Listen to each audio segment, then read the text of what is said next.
當你中意一件事呢，咁就好似中意到某個地步，世界就會為你開一扇窗嘅。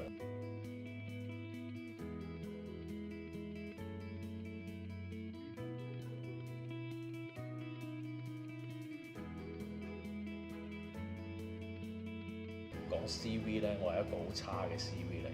因為我係做過8間公司，咁所以喺一般僱主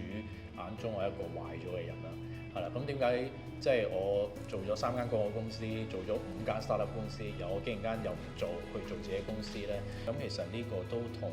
社企有少少關係嘅。咁我就成日都會覺得一個咁好嘅理念，點解唔可以用一個比較靚嘅方式去表達出嚟呢？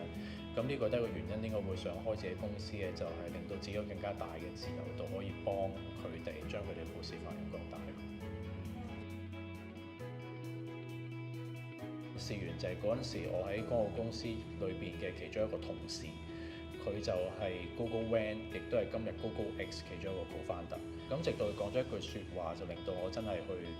踏出呢一步啦。佢就同我講，其實你咪當放1年假咯，咁可能你出嚟試咗1年，你唔中意你咪走咯，你咪去做翻你中意嘅廣告公司。我就純粹係 go with the flow 做咗先，咁然後就會衍生出好多不同嘅契機俾自己。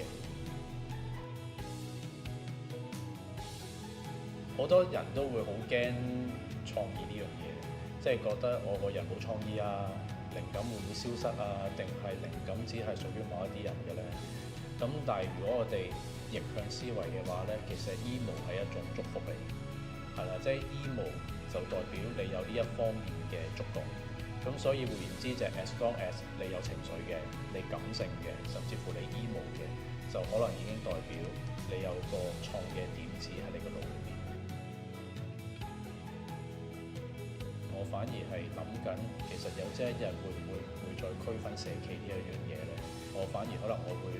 想將自己本身嗰個工作啦，以至到業務強化嗰個社會使命，咁就令到我繼續做緊自己嘅嘢，但係已經係有社企元素喺裏邊咯。咁我諗呢個都會係我自己嘅一個小目標。